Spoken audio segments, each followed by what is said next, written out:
point. Every country has jobs that quietly shape daily life. Not the kind of work that appears in headlines, not the kind that is celebrated or recorded, but work that exists every day. In Indonesia, many jobs are not created by technology. They are created by necessity, by people adapting to their surroundings. These jobs appear in neighborhoods, public spaces, and small streets. They blend into the background of daily routines. Most people see them, but few stop to think about them. They are not written into systems. They are not automated. They survive because people still need them. This video explores 5 such jobs in Indonesia, jobs that are rarely found in other countries. Not because they are strange, but because they grow from a very specific way of living, a way that values presence, familiarity, and human connection. Point 1.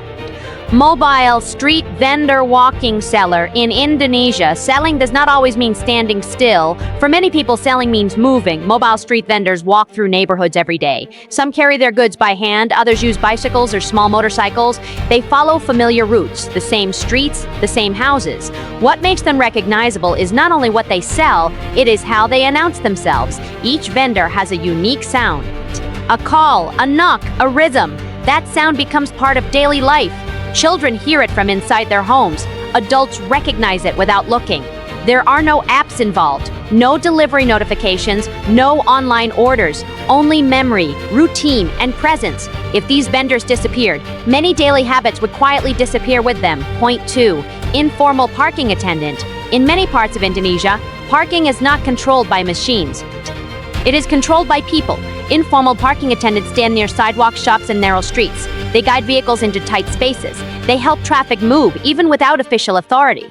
Often, there is no price listed, no ticket, no receipt.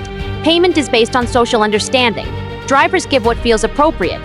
This system works not because of strict rules, but because people accept it. It is informal, unwritten, yet widely practiced. These attendants fill gaps that formal systems do not reach. They help crowded spaces function quietly. Every day. Point 3. Roadside tire repair worker. A flat tire can stop everything.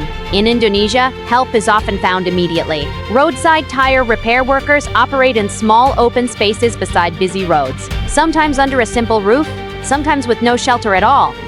Their tools are basic: metal instruments, rubber patches, a small flame. The repair happens on the spot.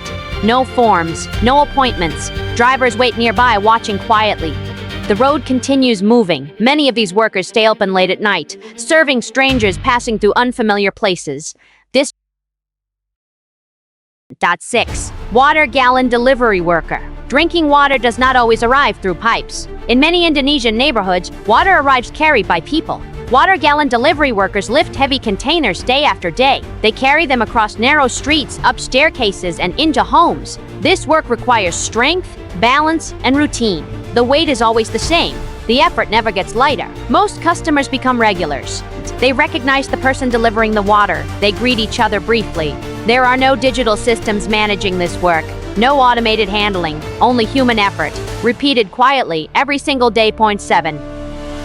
Public toilet attendant. Many public toilets in Indonesia are maintained by people, not machines. A public toilet attendant cleans the space, refills water, and ensures basic comfort.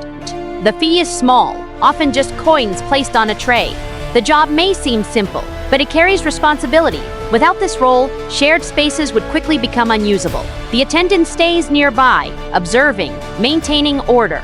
This job exists because public space still depends on personal care. Point 8. Pedicab driver. Because transportation does not always rely on engines, pedicabs move slowly through streets, powered entirely by human strength. The pace is different. The sound is quieter. The driver controls speed with effort, not fuel. Each ride requires physical endurance. Passengers often talk during the journey. Time feels less rushed. Even as modern vehicles dominate the roads, the pedicab continues to exist. Not because it is efficient, but because it belongs. Point 9. Manual railway crossing guard. In some areas, railway crossings are still operated manually. A guard watches the tracks, listens carefully, then lowers the barrier by hand. This job requires constant attention. Distraction is not an option. Traffic waits. The train passes. The barrier is lifted again. There is no automation here. only responsibility. This role reminds us that safety sometimes still depends on human presence. Point 10. Horse carriage driver Delman Bendy. In certain cities and tourist areas, horse-drawn carriages remain in use. The driver guides the horse through busy streets, controlling speed and direction with care. This form of transportation moves slowly, intentionally. It carries more than passengers, it carries memory, tradition, and identity. While modern traffic rushes forward, the carriage continues at its own pace. Closing. 1.52 minute. These jobs may seem small when seen individually, but together, they form the structure of everyday life. They exist not because of efficiency, but because of necessity. They fill the spaces that modern systems often overlook. They rely on presence, familiarity, and trust. In Indonesia, progress does not erase these roles. It moves alongside them, and as long as daily life continues, these jobs will continue too.